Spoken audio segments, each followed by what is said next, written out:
জাতীয় রাজস্ব board NBR সংস্কার ঐক্য পরিষদের ডাকা গতকাল শনিবার থেকে সমগ্র বাংলাদেশে আহ, বন্দরগুলোতে কমপ্লিট শাটডাউন চলছে।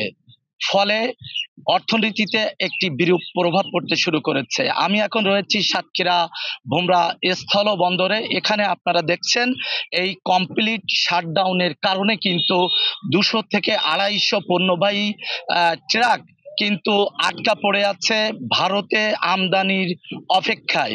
এছাড়া পুরাপুরি এই শাটডাউনের কারণে কিন্তু ভোমরা স্থলবন্দরের আমদানি রপ্তানি কার্যক্রম অচল হয়ে পড়েছে।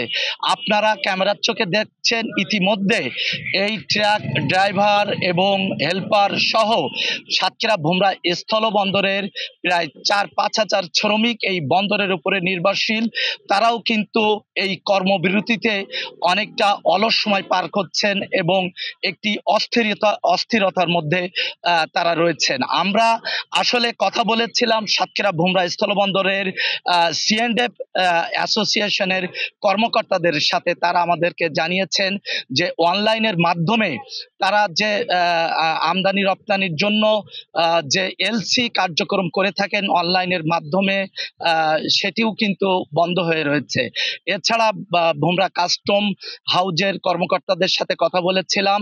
তারা ইতিমধ্যে আমাদেরকে জানিয়েছেন যে এই কমপ্লিট শাটডাউনের কারণে কিন্তু প্রতিদিন ভোমরা স্থলবন্দরের 20 থেকে 30 কোটি টাকা রাজস্ব থেকে বঞ্চিত হচ্ছে সরকার এবং অর্থনীতিতে একটি বিরূপ প্রভাব পড়তে শুরু করেছে।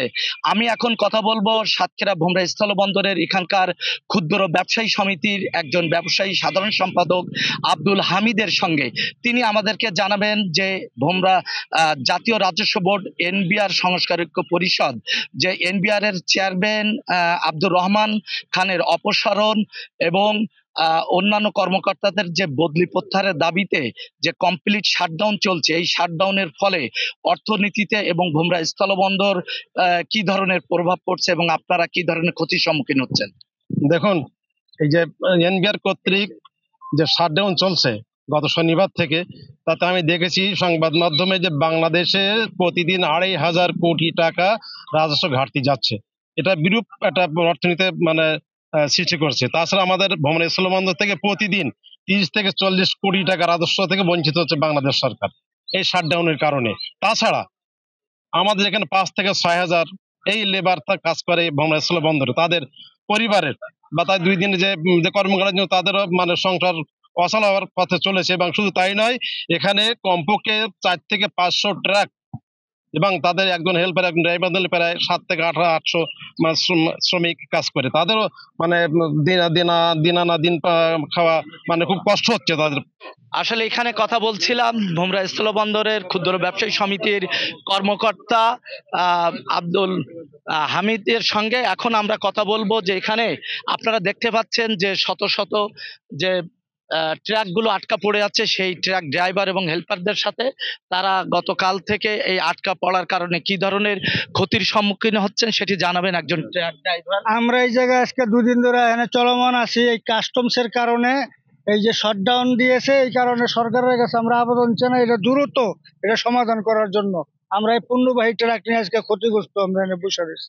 বৃহস্পতিবার থেকে আজকে 4 দিন আমরা ড্রাইভাররা এই ভোমরা স্থলবন্দরে আটকা পড়ে আছি। এখানে গাড়ি সকল ইন্ডিয়ায় ঢুকতেছে না, ব্যবসা বাণিজ্য সবই বন্ধ। ভোমরা বন্দর এখন অচলের অবস্থায়, কোনো দোকানপাট খুলতেছে না। এই ছিল সাতক্ষীরা ভোমরা স্থলবন্দরের সর্বশেষ জাতীয় রাজস্ব বোর্ড এনবিআর এর কমপ্লিট শাটডাউনের খবর। মনিরুল ইসলাম মনি, সাতক্ষীরা ভোমরা।